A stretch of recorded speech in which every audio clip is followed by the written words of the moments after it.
Welcome back to Call Me Obsessed Podcast. And we're here for another episode of My Sister's Pick. And we are joined by, of course, my sister Sarah. Hi. And we have Joanne joining us. Hello. So I've just finished watching the episode. This was absolutely brilliant choice for My Sister's Pick. It was hilarious. The episode of My Sister's Picks is Vivian's First Funeral, which is an episode of the sitcom Maude.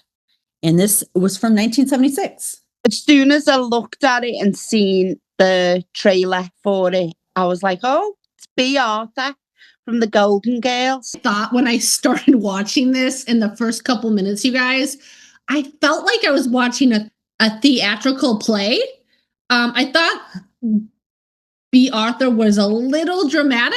And it was kind of like she knew she was comedy gold.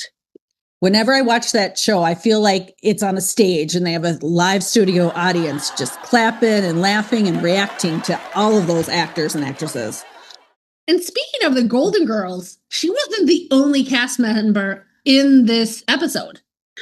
And I didn't know that Rue McClanahan was a regular in the series. The episode starts out with Maude preparing for a funeral of one of her frenemies named Hattie.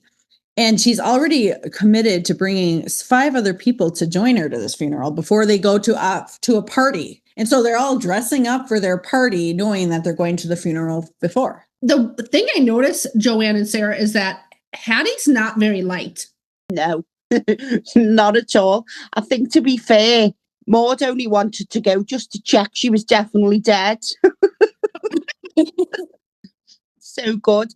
One of the friends who turned up in his grief suit, and the only other time he'd wore it was for his wife's funeral. Yeah. That had me. His ex-wife Agnes. We had a black armband on as well. Asking Sam during the time we were watching it, like, what is that black band around his shoulder? Isn't it kind of like, so you're like you one of the chief mourners or something like that at funerals? This episode is continuing. She is all like, there's going to be 6 people there, and it's going to be the people I can count on. And then one by one, people are bailing. Maude's daughter, Carol, comes down the stairs, like dressed, looking beautiful. And she's like, bye, Mom. And Maude is like, where are you going? She's like, I'm going on a date with Andy. Maude is like, you can't. You have to go to this funeral with me. And Carol, her daughter, is like, no way. I'm going out on this date. And she's gone. She was like, no, not interested. Didn't like her while she was alive. Definitely don't like her while she's dead. And left to go off with a boyfriend. And she's gone. Yeah. We don't see her again. She has made her decision. And guess who bails next? The maid, Mrs. Nagatak. With no apologies. Yes. I don't even remember her excuse. She's just like, nope, and she's gone. And then there was Maude's husband. He was having none of it. He was like, no, I'm not going. Maude was beside herself, and he just made his way up the stairs and said, I've had a busy day. I've already been to a party.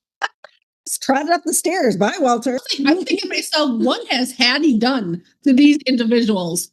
Then comes in the beautiful Vivian wearing the most gorgeous green gown I've ever seen on TV. Emerald green. Loved it. Oh, and that hairdo. Oh, they're the best. Yes, chef's kiss. These old TV programs, though, the styling was absolutely amazing. But can I just talk about Vivian?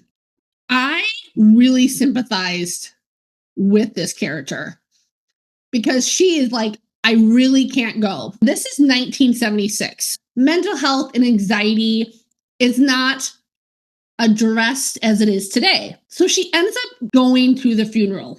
And I just feel for her because she's making it very clear she does not want to go to this. And her boundaries are not being listened to. Maude is like, you're going, and is literally dragging her into the funeral home. She had it in a chokehold, taking it over to the coffin. And we can't forget, Vivian is already upset about something. She is expected to hand over this brooch And she's asking Maude, she's like, okay, I lent it to you to hide your cleavage one day. It's a family heirloom. Mm-hmm. Her husband's family heirloom. So she's panic stricken because she knows how much this brooch means to her husband. So Vivian is feeling anxiety because of this lost brooch that is worth about $500. She's having anxiety about going to her funeral. So we're back to where Maude has her literally, like Joanne said, like a chokehold, coming into the funeral home where they see the funeral director, Mr. McDonald. Maude says, Mr. McDonald, can I have a word? Ronald. Maude ends up taking Vivian to the casket. Unwilling, Vivian doesn't want to look. So Maude says, keep your eyes closed. So she says, okay. Maude looks into the casket and says, oh, Vivian, open your eyes. Take a look. And I'm thinking, oh, she must look really beautiful. And then Vivian opens her eyes. And what does she say? Her brooch. And the look on Vivian's face. Maude and Vivian go run into a private room to talk, panic stricken. And they're like, what are we going to do? What are we going to do? And Vivian is so pissed. She is like, Maude, get me that brooch. Vivian's husband then arrives in the grief suit, wearing the black armband from his first wife's funeral. Vivian and Maude panic. They're like, we need to keep him away. They can't. He just waltzes in, and there he spies the family heirloom sitting on Hattie's chest. Absolutely blazing. Fuming. He's fuming. It's so bad. So they're all like going to Maude, like, you got to get the brooch. You got to get the brooch. And they are like scrambling here. And they go into the funeral director's office, Ronald McDonald's office. He ends up coming in, and Vivian and her husband ditch Maude. And Maude stands up to like the truth. She's like, I got to get this brooch back. Please help me get my brooch back. But the funeral home director is like, there's nothing I can do. You need to go talk to Hattie's husband. As much as Maude did not want to go talk to Mr. Flanagan, Hattie's husband, she talks with him and he is just grief stricken. He confides in Maude, saying he knows that people do not like her, that they're here to celebrate, but only him and Maude are the only ones that loved Hattie. And you can tell by the look on Maude's face that she's in trouble. It's like a deer in headlights. Like, she's like, I can't bring this up. Because he's so wonderful. He's so upset and kind. And the last thing she wants to do is prove his point of him thinking that people just want things from Hattie. And Maude is absolutely, I think, is relishing in the fact that Hattie loved her. Like, truly, the way the husband was like, she truly, truly loved you. And I know you loved her. And Maude's relishing in the fact, like, she had clear dislike for Hattie, but Hattie loved Maude. So Maude needs to step away from the husband of Hattie. And she goes updates Arthur and Vivian. And she's had it. Maude is absolutely struggling to find ideas as to what to do. She quickly goes into the room where the casket is, and the casket's closed. She knocks on the casket and is like, you can see her thinking, what do we do now? What do we do now? So she opens the lid and starts wailing, saying, oh, Hattie, and leans in as though to give her a hug. She grabs the brooch and walks out the room quickly, wrapped it in a tissue. Looks like she's walking out crying. And then she meets Vivian and Vivian's husband in the hallway. And this is where the drama really ensues. Plot twist. Arthur receives that brooch and he is gleeful. Arthur is happy to have the family heirloom back, but it isn't really. The brooch that he gave to his first wife and she wanted to be buried with it, but he couldn't part with it, so he kept it. He gave it to the second wife, Vivian, and she was furious. She is like, what? Wait. And then he explains that he gave this to his first wife. And what does she immediately do, Sarah?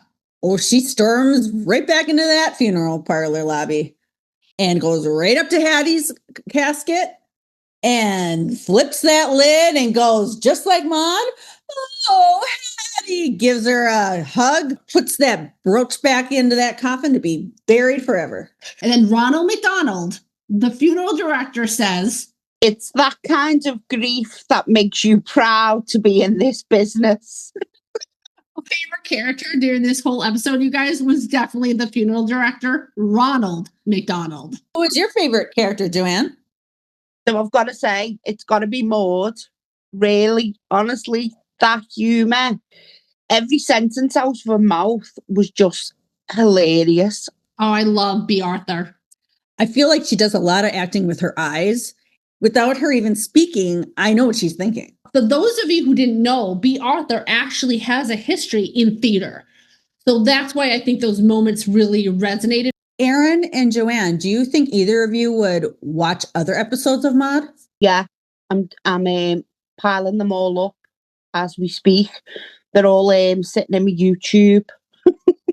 Yeah, I think I would be interested in a couple. One of my favorite characters of the entire series is Miss Nagatak, and we just saw just a little snippet of her. But when you watch some more of these episodes, Joanne, I think you might understand why I'm saying that. She is a feisty, funny character. Well, I'm going to rate this as one of my comfort shows now. Joanne, if you were to grade this episode of Maude called Vivian's First Funeral, what would that be? I'd give it an egg. I'm going to give it a B+. That's great to hear. All right, you guys. Well, that is a wrap on this episode of My Sister's Pick. Let us know what you guys think in the comment section on YouTube, Spotify, or Apple Podcast. Thanks for being here. And confusion is part of the experience. If you want to catch out that episode we talked about, it's available on Tubi and Pluto. In the US. Joanne, where did you see it in the UK? On YouTube. That's where I found it. And it has every episode of every season. All right, you guys. This was fun. We'll see you next time on Call Me Obsessed Podcast. Bye. Bye.